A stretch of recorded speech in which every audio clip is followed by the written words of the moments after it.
Hello students, welcome back to my YouTube channel. This is Kashima Soni and today we are going to start the new chapter of class 10 plus 1, that is the very first chapter, that is some basic concepts of chemistry. Correct. So before proceeding to this particular chapter, एक request करना चाहती हूँ आप सबसे कि आप सब notes बनाने की हैबिट डालेंगे. Okay, you should develop this particular habit of making notes, because जिस तरह आप साथ साथ में टॉपिक्स के नोट्स बनाते जाते हैं उसी तरह आपको चीजें आपके दिमाग में बैठना शुरू कर जाती हैं, आपको चीजें याद रहना शुरू हो जाती हैं, which is why I am making this particular request to start developing the habit of making notes. Okay, जितने अच्छे से नोट्स बनाओगे उतने ही अच्छे आपके कंसेप्ट क्लैरिटी रहती जाएगी. ओके, एंड यू ये भी नहीं है कि सब कुछ कॉपी पेस्ट कर दिया, right it in a summarised manner, in the manner that you can understand. Okay, ये नहीं कि सब कॉपी पेस्ट कर रहे हो आप, copy paste so you are not able to understand what you are doing. Okay, art notes making is also an art, correct? So yeah, let's proceed further to this particular chapter and see what we are going to start, and that is, okay, so these are the topics that we are going to cover. The very first one being matter, in which we are going to see its classification as well as its property. Okay, and before matter, we will be discussing about what chemistry is all about. Correct. And also we are going to see some commonly used quantities in chemistry. Okay, then we'll be discussing the fundamental units, the derived units. After that, we will be checking up measurement and significant figures. Then comes dimensional analysis and its quotient. Okay, so these are some topics that we are going to see in the particular video that I'm going to upload today.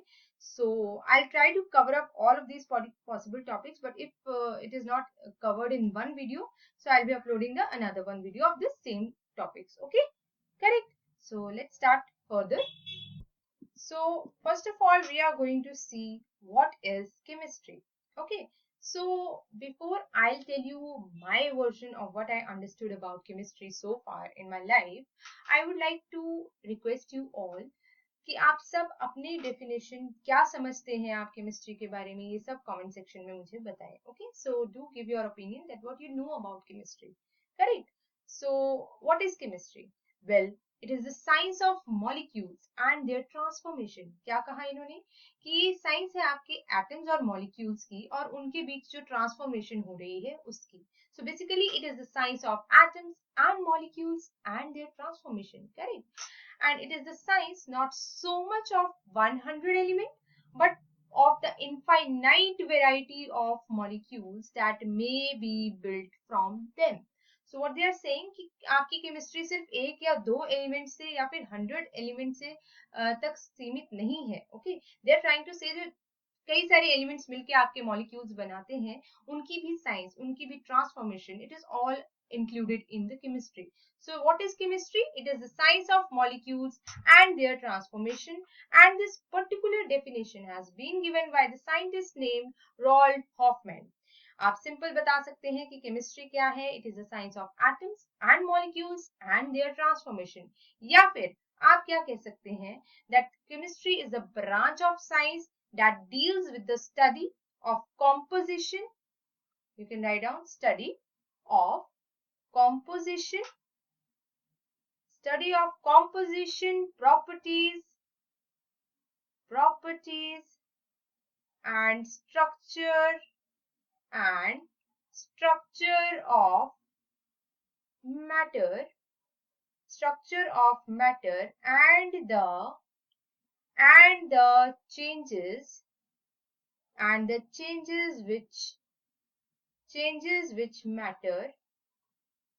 changes which matter undergoes under different conditions, not conditions, yes, under different condition. I guess I have written composition, this is, write it over here, under different conditions and the laws which govern these changes. So this is the another definition of chemistry. Correct. और आप simply ये कह सकते हैं that it is the science of atoms and molecules and their transformation. So that is what we know about chemistry. Okay, so let's see the next topic. Okay, so next topic is the importance and scope of chemistry. What is the importance of chemistry in our daily lives? Basically that's what you have to tell us. So one thing you should keep in mind that chemistry is the central science, which means that it touches all the aspects of life. You can see your chemistry is everywhere, and it is almost like it is the important part of your daily life. Okay, it is present everywhere. So it is actually quite difficult today to imagine our life without chemistry. See, आप chemistry हर जगह देखने को मिलेगी. ऐसा नहीं है कि आपको किसी पर्टिकुलर जगह पे केमिस्ट्री का स्कोप नहीं देखने को मिलेगा. It is everywhere. Chemistry is helped in agriculture, food, medicine, warfare. It is everywhere. Okay, so for meeting our basic needs and necessities of life, chemistry is quite important. Okay, and you can see over here we have taken few examples. Over here you can see we have mentioned about food. How you can say that it has an important application in case of your food, because see, the use of preservatives also include some sort of chemicals, right? So the use of preservatives has helped to keep the food materials for longer duration, right? So ऐसे आप कह सकते हैं कि आपकी chemistry यहाँ पे भी यूज हो रही है, right? For in the case of your cleaners, for cleaning your clothes, and your, for any of other works, like your soaps and detergent that we use today, right? So you know how important all these things are, right? Then comes your it has provided chemical fertilizers to us, insecticides, fungicides, right? It is quite important in cosmetics, it is important in textiles. So in drugs, obviously most important application is in case of drugs only, because you can see there are various anesthetics, analgesics, and antacids, antipyretics, which are required for our health. So which is why we can say that it has a wide scope in almost all the fields, right? Chemistry has a greatest application in almost all the important important fields, because see, हम यहाँ पे अगर आप बात करें war की, तो आपकी केमिस्ट्री का वहां पे भी बहुत इंपॉर्टेंट रोल है, because it is responsible for the production of dynamite, TNT, trinitrotoluene, then nitroglycerine, some poisonous gases such as mustard gas, phosphine, आपके एटम बॉम्ब हो गया, हाइड्रोजन बॉम्ब हो गया, जहाँ पे आपकी न्यूक्लियर केमिस्ट्री यूज होती है. सो केमिस्ट्री का बहुत ही वाइड स्कोप है, एंड आपकी केमिस्ट्री जो है it is further classified into various सब पार्ट्स. और बेसिकली आपके लिए अभी इतना ही समझना जरूरी होगा कि आपकी केमिस्ट्री 3 टाइप की है. For example that you have right now your physical chemistry, organic chemistry, you have your inorganic chemistry. आपके स्टैंडर्ड के लिए आपको इतना ही जानना जरूरी है, but there are actually very other branches of chemistry even, right? So जहाँ पे आप रिसर्च अपनी कंटिन्यू कर सकते हैं, वो काफी लंबा टॉपिक आ जाएगा, तो हम चलेंगे अब आगे. Let's see. So I hope आपको यहाँ तक समझ आ गया होगा कि what is matter, right? Not what is matter. आपको अभी तक समझ आ गया होगा कि what is chemistry, what do you mean by chemistry, right? So जैसे कि मैंने आपको कहा, आप अपना वर्जन, आप अपनी definition, what do you understand about chemistry, वो आप नीचे मेंशन करेंगे. और मैटर तो अब हम समझेंगे कि मैटर आपके पास क्या है, correct? So let's see. Okay, so this is a classification of matter, but you should know what is matter all about. So matter is nothing but anything that occupies space, anything that occupy space and has mass. So कोई भी ऐसी चीज जो space occupy कर रही है और जिसका मास है, वो मैटर है. For example human being itself, a computer, anything in this world which is occupying space और जिसका खुद का एक मास है, वो मैटर है. सिंपल चीज होगी, ठीक है? और मैटर को अब यहाँ पे क्लासिफाई किया है further into 2 types, that is your physical and chemical classification. Over here you can see physical classification में आप पढ़ेंगे about solid, liquid, gases. Then chemical classification में आप देखेंगे about pure substances and the mixtures, and उनकी further आप classification check करेंगे, correct? So these are the things that we are going to study particularly over here. So चलते हैं आगे. जैसे कि मैंने आपको बताया, मैटर आपका कुछ भी है जो आपका एक स्पेस ऑक्यूपाई कर रहा है और जिसका मास है. फॉर एग्जांपल यहाँ पे आप एप्पल देख सकते हो, कंप्यूटर देख सकते हैं, यहाँ पे आप एयर देख सकते हो, ठीक है? वाटर आपका आ गया, देन ये टेबल हो गया, ठीक है? then this person over here. So anything जिसका मास है और जो स्पेस ऑक्यूपाई करता है वो आपका मैटर है. Correct? So this is quite simple, right? So let's see. As I said, anything that occupies space and has mass is called matter. Okay? So ये तो होगी मैटर की डेफिनेशन. अब देखिए आगे. जैसे कि मैंने आपको कहा कि इसे क्लासिफाई कर सकते हैं आप into two types, physical and chemical classification. अब फिजिकल क्लासिफिकेशन क्या बोलती है? It depends upon the physical state of matter. ठीक है, कि आपका मैटर का फिजिकल स्टेट क्या है उसके ऊपर डिपेंड करते हैं. तो उसके अकॉर्डिंग आप मैटर को क्लासिफाई कर सकते हो into further three type. That is your solid, liquid and gases. Correct? So ये तो होगी आपकी फिजिकल क्लासिफिकेशन की बात. अब देखो केमिकल क्लासिफिकेशन क्या बोलती है.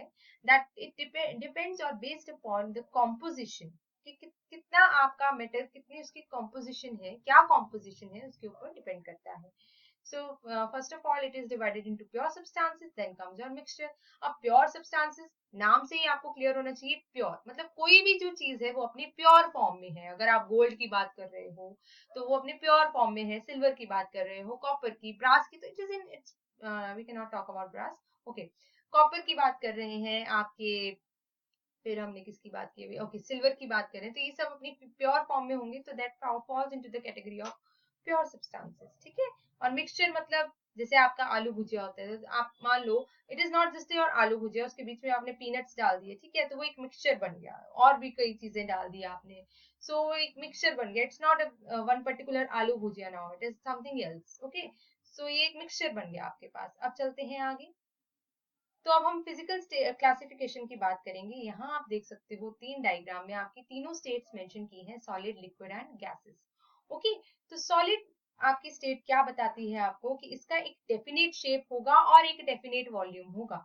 ठीक है, सॉलिड जो भी होंगे आपके, उनका डेफिनेट शेप होगा, this is most important point, and एक डेफिनेट वॉल्यूम होगा. For example would, table, copper rod and common salt having formula NaCl. Okay, so ये सब इसकी कैटेगरी में आ गए. अब second is your a liquid has a definite volume but does not have definite shape. अब देखो solid के case में आप देखिए सारे के सारे जो आपके पार्टिकल्स हैं, जो आपके माइन्यूट एटम्स हैं, दे आर क्लोजली पैक्ड. ठीक है, उसमें आपके पास जगह नहीं है for the rotation and for any sort of movement. There is no particular space, they have a fixed volume, fixed space. Okay, which is why अब वो मूव नहीं कर सकते, उनकी एक ही वाइब्रेशन होगी आपके पास, अपनी पोजीशन पे ही वो वाइब्रेट करेंगे. वहीं अगर आप लिक्विड की बात करें एज कम्पेयर टू सॉलिड, उसके जो मॉलिक्यूल्स हैं वो थोड़े डिस्टेंस में है, विच इज वाई उनका डेफिनेट वॉल्यूम होगा. ठीक है, मान लिया कि आपने 100 ml का पानी लिया है एंड आपने उसको ग्लास में डाला है, तो उसने ग्लास की शेप ले ली. ठीक है, वॉल्यूम तो आपका उतना ही रह रहा है डेफिनेट, लेकिन उतना ही 100 ml के पानी को आपने बीकर में डाल दिया तो वो बीकर की शेप ले लेगा. समझ रहे हो? सो इट मीन्स कि इसकी कोई डेफिनेट शेप नहीं है. Okay, so that is another thing. Okay, so ये तो हमने पढ़ लिया. अब देखते हैं आगे. Let me change the colour of the pen. Okay, so liquid, जैसे कि मैंने आपको कहा, it takes the shape of container, जिसमें भी आप उसको डाल दोगे उसकी शेप ले लेगा liquid. Okay, then comes your gases. तो आप देख सकते हो लिक्विड में तो आपका एग्जांपल आ गया वाटर एंड ऑयल. गैसेस में आप देख लो, गैसेस जो आपकी हैं, आप देखिए यहाँ पे थर्ड डायग्राम, कि इसके मॉलिक्यूल्स कितने, इसके जो एटम्स हैं, molecules, they are separated at a long distance, which is why ये फिक्स्ड, इनका कोई वॉल्यूम नहीं है, इनका फिक्स्ड शेप नहीं है. That is one thing. Okay, तो ये हो गए आपकी gases. It occupies whole of the volume in the vessel, जिसमें भी आप उसको डाल दोगे. फॉर एग्जांपल आपके सिलेंडर की बात करते हैं. ठीक है, सिलेंडर में आपकी गैस होती है, राइट, जो आप अपना सिलेंडर घरों पे यूज करते हो, गैस है उसमें. अब वो पूरे की पूरा जो आपका सिलेंडर है, उसके पूरे के पूरे वॉल्यूम को गैस ऑक्यूपाई कर लेती है. Understanding? So that is one thing. For example, air, oxygen, hydrogen, carbon dioxide, they all are the gases. Okay. So let's talk about the particle nature of matter. Correct. So देखिए यहाँ पे क्या है, matter जो है आपका particle से बनता है. और अगर हम पार्टिकल कंसेप्ट की बात करें मैटर में, तो अगर हम सॉलिड की बात कर रहे हैं, आप देख सकते हो आपके सॉलिड में सारे के सारे पार्टिकल्स क्लोजली पैक्ड हैं, और एम्प्टी स्पेसेस जो उनके बीच हैं, दे आर क्वाइट लेसर. कितना कम एम्प्टी स्पेसेस है उनके बीच में, राइट. So, जिसकी वजह से क्या हो रहा है, क्लोज पैकिंग और एम्प्टी स्पेसेस की वजह से, कम एम्प्टी स्पेसेस की वजह से, यहाँ पे आप लिख लो लेसर एम्प्टी स्पेसेस, क्या हो रहा है, they can only vibrate about their fixed position, मतलब अपनी पोजीशन पे वाइब्रेट कर रहे हैं वो. ठीक है, इधर उधर वाइब्रेट करके नहीं जा रहे, विच इज वाई उनकी एक ही वाइब्रेटरी मोशन है, right. So due to fixed position of particles in solid, they have highly ordered arrangement, and जिसकी वजह से इनका एक रेगुलर शेप मिलता है क्रिस्टल को। समझ गए? और इस रेगुलर ऑर्डर की वजह से क्या होगा, एक लेटिस बन जाएगा आपके पास। ठीक है, सो ये जो रेगुलर ऑर्डर्ड अरेंजमेंट है पार्टिकल का, ये एक आपके पास स्ट्रक्चर दे रहा है जिसे आप बोलते हो लेटिस। समझे? सो ये हो गई एक बात। अब ये जो आपके पार्टिकल्स के बीच में अट्रैक्टिव फोर्सेस है, इसे आप बोलते हो इंटर पार्टिकल फोर्स। और ये इंटर पार्टिकल फोर्स आपके सॉलिड में इतनी स्ट्रांग है जिसकी वजह से ये एक ही पोजीशन पे होल्ड होके रह रहे हैं, और इसका एक डेफिनेट शेप रह रहा है और डेफिनेट वॉल्यूम रह रहा है। So I hope you understood about the particle nature of your solid. अब देखो, अगर आप लिक्विड की बात करेंगे तो पार्टिकल्स आपके लूजली पैक्ड हैं और उनके बीच में एम्प्टी स्पेसेस ज्यादा है सॉलिड्स के कंपैरेटिवली। ठीक है, तो क्योंकि ये लूज पैकिंग है तो आपकी जो अट्रैक्टिव फोर्सेस होगी इसमें कम होगी। ठीक है, लूज पैकिंग की वजह से अट्रैक्शन कम होगी, so they are not weak enough to allow particles to separate. Understanding, मतलब they are not actually, they are now weak enough, not weak, quite weak enough. समझ रहे हो? It is now weak enough to allow particles to separate. Understanding? So अब क्या होगा, liquid का definite volume होगा और इनका फिक्स्ड शेप होगा। Yes, fixed shape नहीं होगा। Okay, they do not have fixed shape, they have definite volume and they ultimately be taking the shape of the container, क्योंकि इनके बीच में डिफरेंस ज्यादा है, empty spaces इनके पास उनके बीच में स्पेस ज्यादा है, which is why attraction कम है। कम attraction होने की वजह से ये पार्टिकल्स को सेपरेट होने दे सकते हैं, मतलब पार्टिकल एक दूसरे से थोड़ा दूर जा सकते हैं, उनकी वाइब्रेशन एक की बजाय ज्यादा वाइब्रेशन हो सकती है। Understanding now? So that is one thing. So समझ आ गया आपको लिक्विड्स के बारे में? लूजली पैक होने की वजह से यहाँ पे आपके एम्प्टी स्पेसेस ज्यादा है और अट्रैक्टिव फोर्सेस कम है, so they are weak enough to allow particles to separate from one another. That is one another thing.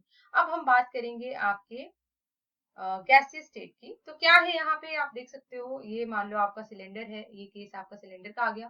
ठीक है, गैस यहाँ से अब इसको आपने बाहर किसी और बड़े रूम में रख दिया है, तो ये पूरे के पूरे रूम में इसके पार्टिकल्स जो है स्कैटर हो पा रहे हैं। You can see that, right? Container से ये आपके पूरे के पूरे रूम में स्कैटर हो पा रहे हैं। तो पार्टिकल्स इसके इतने लूजली पैक हैं, इसमें एम्प्टी स्पेसेस इतना ज्यादा है, अट्रैक्टिव फोर्स उतनी ही कम है, विच इज वाई उनकी मूवमेंट इजी और फास्ट होती है।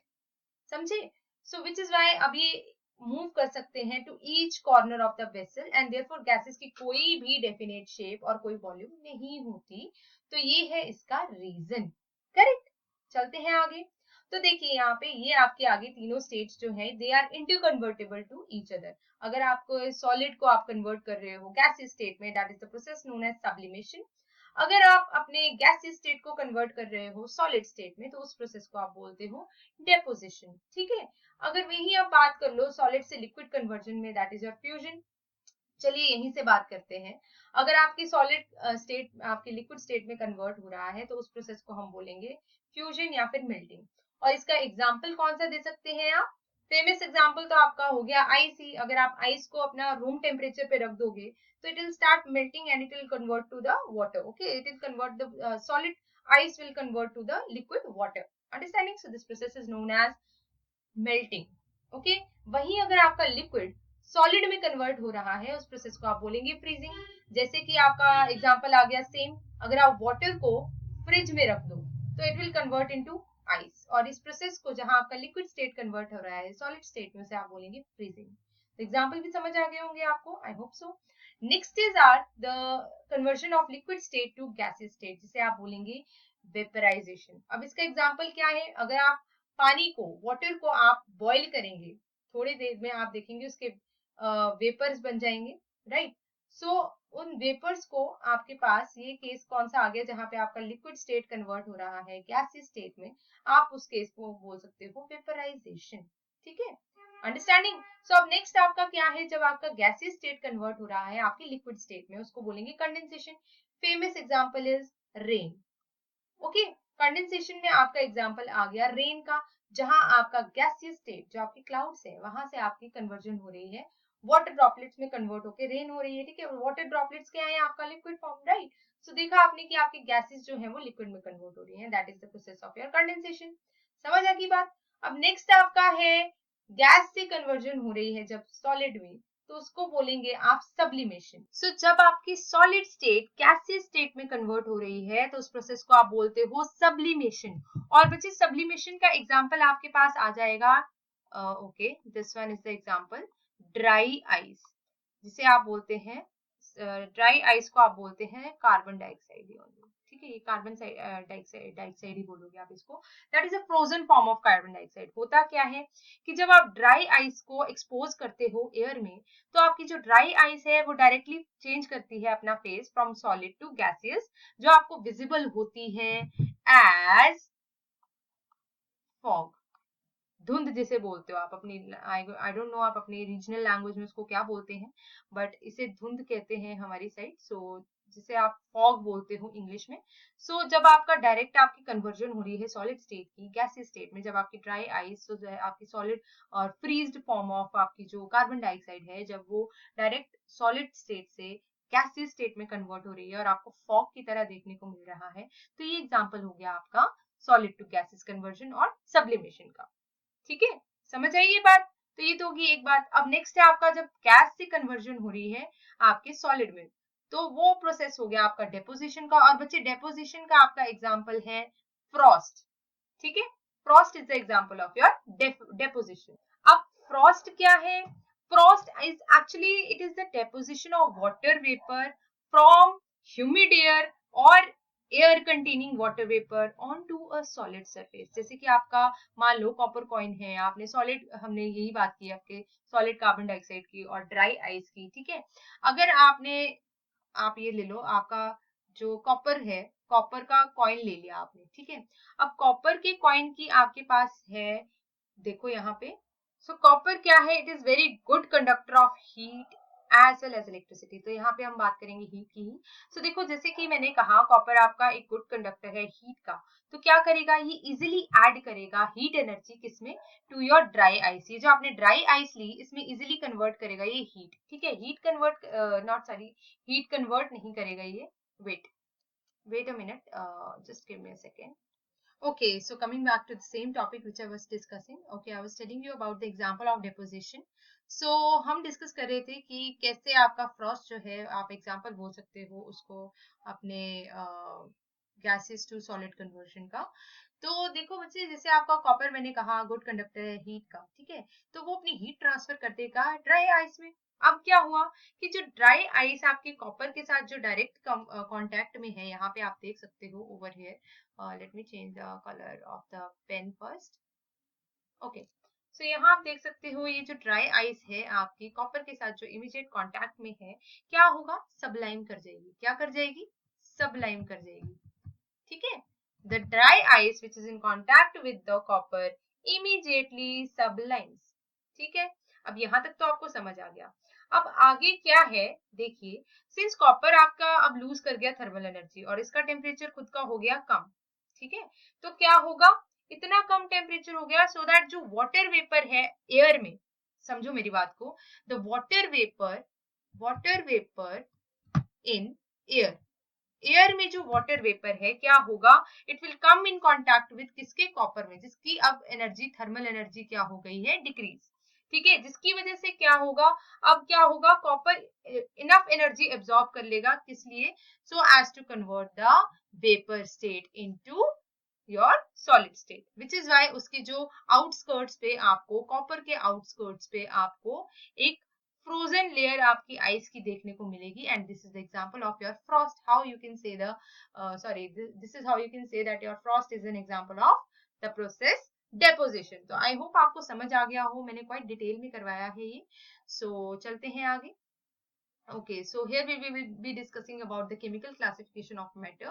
So over here you can see आपका matter distinguish किया है हमने on the basis of constant properties और composition अगर है, ठीक है। अगर composition constant है उसकी properties भी similar है, तो अगर ये केस है तो आपका matter हो गया pure substance। अगर ऐसा नहीं है तो आपने ले लिया उसको, classify कर लिया into another category, जिसको बोल दिया आपने mixture, ठीक है। अब देखो प्योर सब्सटेंस के केस में देख लो, अगर आप उसे केमिकली सिंप्लीफाई कर सकते हो तो वो आपका हो गया कंपाउंड, अगर ऐसा नहीं कर सकते हैं तो वो हो गया आपका एलिमेंट। वही मिक्सचर की बात कर लो, अगर उसका यूनिफॉर्म कॉम्पोजिशन है थ्रू आउट तो वो आपका होमोजेनियस मिक्सचर हो जाएगा, अगर ऐसा नहीं है तो हेट्रोजेनस मिक्सचर हो जाएगा। तो देखिए यहाँ पे हम सबसे पहले डिस्कस करेंगे आपका एग्जांपल प्योर सब्सटेंस का। तो प्योर सब्सटेंस आपके सिंगल टाइप ऑफ पार्टिकल्स होते हैं, मतलब एक ही तरह का पार्टिकल होगा उसमें, ठीक है, और कोई इम्प्योरिटी नहीं होगी। And all the constituent particle of your pure substances are same in their chemical nature. जैसे कि कॉपर, ये देख सकते हो आप कॉपर का एग्जांपल, गोल्ड का एग्जांपल यहाँ देख सकते हैं आप, देन आपका पानी हो गया, ग्लूकोज, सोडियम क्लोराइड, ये सब के सब आपके प्योर सब्सटेंसेस हैं, ठीक है। अब देखो प्योर सब्सटेंसेस आपके फर्दर कैटेगराइज्ड है into two types, elements and compounds. Correct. Now what are elements? जो आपकी सिंपलेस्ट फॉर्म है ऑफ अ प्योर सब्सटेंस, जिसे आप ना ही डिकम्पोज कर सकते हो नॉर आप उसे बिल्ड कर सकते हैं from simpler substances by any of physical and chemical method, उसे आप बोल सकते हो simplest form of your pure substance, जिसे ना ही आप डिकम्पोज कर सकते हैं ना ही आप किसी सिंपल सब्सटेंस से बना सकते हो। कॉमन एग्जांपल है हाइड्रोजन, ऑक्सीजन, सल्फर, और आपके टोटल एलिमेंट पीरियोडिक टेबल में है 118 एंड उनमें से आपके 92 एलिमेंट्स नेचुरली अकर करते हैं, ठीक है। फिर आप फर्दर उन्हें क्लासिफाई कर सकते हो into metals, non metals and metalloids. चलते हैं आगे। Then comes your compound. अब कंपाउंड क्या है, रुको एक second, let's see. Alright, so you can see what are compounds. ऐसे प्योर सब्सटेंसेस जहां पे आपके दो या दो से ज्यादा एलिमेंट्स कंबाइन होते हैं in a fixed proportion, in a definite, not a fixed, in a definite proportion by mass, and जिन्हें आप डिकम्पोज कर सकते हो into its constituent elements by suitable chemical method. समझ आई बात? तो यहाँ आप देखिए एलिमेंट आपके क्या है जिन्हें आप डिकम्पोज नहीं कर सकते हो, और यहाँ आपके कंपाउंड्स क्या हैं जो आपके एक या एक से ज्यादा एलिमेंट्स के कंबाइन होने पे बन रहे हैं और जिन्हें आप डिकम्पोज भी कर सकते हो उनके कॉन्स्टिट्यूएंट एलिमेंट्स में, जिसे आप कह सकते हो कंपाउंड्स, ठीक है। और जो कंपाउंड्स की प्रॉपर्टी है वो वेरी करेगी आपके एलिमेंट से, बिकॉज अगर हम एग्जांपल ले लें आपके एलिमेंट्स में, हम एग्जांपल ले लें हाइड्रोजन और ऑक्सीजन का, ठीक है, these are the gases, these are combustible gases, कह सकते हैं कि वो आग लगाने का काम करती है।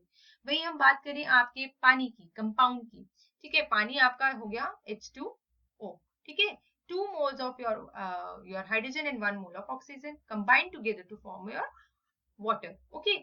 तो जहां आपके हाइड्रोजन और ऑक्सीजन सिंगल इंडिविजुअल एलिमेंट्स का काम क्या था, कॉम्ब्यूसिबल गैसेस का, लाइक आपकी आग लगाने का काम कर रहे हो, ठीक है, और पानी क्या काम करता है, आग बुझाने का काम करता है। तो इसी तरह आप कह सकते हो कि आपका जो केमिकल जो आपके कंपाउंड्स हैं और एलिमेंट्स हैं, इनकी जो केमिकल प्रॉपर्टीज हैं वो कैसे वेरी करती हैं, आप इस तरह बता सकते हैं, ठीक है, ठीक है। और यहाँ कंपाउंड को आप फर्दर क्लासिफाई कर सकते हो into two types, your inorganic and your organic compounds. चलते हैं आगे।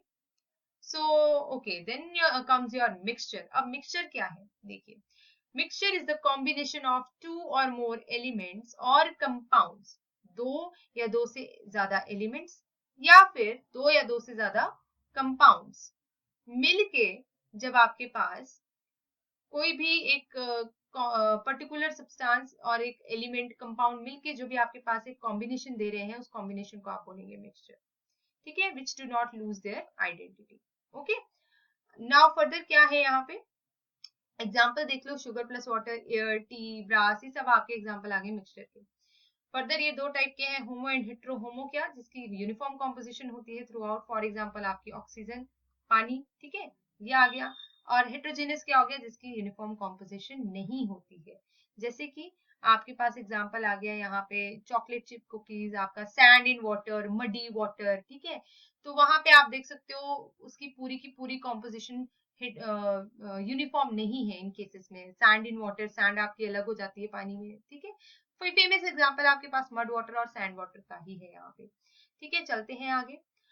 यहाँ हम डिस्कस करेंगे आपकी मैटर की प्रॉपर्टीज को, और देख सकते हैं यहाँ पे आपकी फिजिकल एंड केमिकल प्रॉपर्टीज में क्लासिफाई किया है इसको। तो जो प्रॉपर्टीज जिन्हें आप मेजर कर सकते हो विदाउट चेंजिंग उनकी आइडेंटिटी को, बिना चेंज किए हुए, और उनकी कॉम्पोजिशन को चेंज किए बिना जिन प्रॉपर्टीज को आप मेजर कर सकते हैं वो है आपकी फिजिकल प्रॉपर्टीज। वही आपकी ऐसी प्रॉपर्टीज जिसमें कोई ना कोई केमिकल चेंज देखने को मिलता है वो आपकी हो गई केमिकल प्रॉपर्टीज।